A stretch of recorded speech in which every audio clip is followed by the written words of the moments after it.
أعوذ بالله من الشيطان الرجيم. بسم الله الرحمن الرحيم.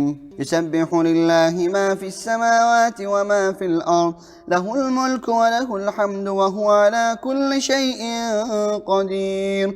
هو الذي خلقكم فمنكم كافر ومنكم مؤمن، والله بما تعملون بصير. خلق السماوات والأرض بالحق وصوركم فأحسن صوركم وإليه المصير. يعلم ما في السماوات والأرض ويعلم ما تسرون وما تعلنون، والله عليم بذات الصدور.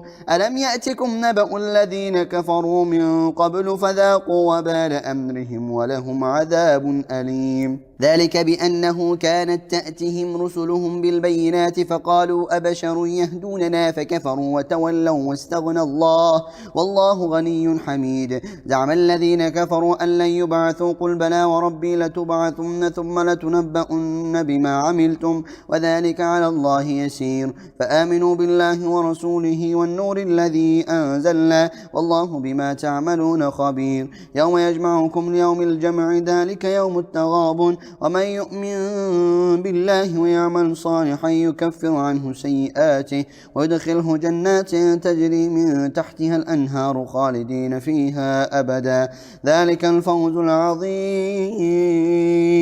والذين كفروا وكذبوا بآياتنا أولئك أصحاب النار خالدين فيها وبئس المصير. ما أصاب من مصيبة إلا بإذن الله، ومن يؤمن بالله يهدي قلبه والله بكل شيء عليم. وأطيعوا الله وأطيعوا الرسول، فإن توليتم فإنما على رسولنا البلاغ المبين. الله لا إله إلا هو وعلى الله فليتوكل المؤمنون. يا أيها الذين آمنوا إن من أزواجكم وأولادكم عدوا لكم فاحذروهم، وإن تعفوا وتصفحوا وتغفروا فإن الله غفور رحيم. إنما أموالكم وأولادكم فتنة والله عنده أجر عظيم. فاتقوا الله ما استطعتم واسمعوا وأطيعوا وأنفقوا خيرا لأنفسكم، ومن يوق شح نفسه فأولئك هم المفلحون. إن تقرضوا الله قرضا حسنا يضاعفه لكم ويغفر لكم والله شكور حليم. عالم الغيب والشهادة العزيز الحكيم.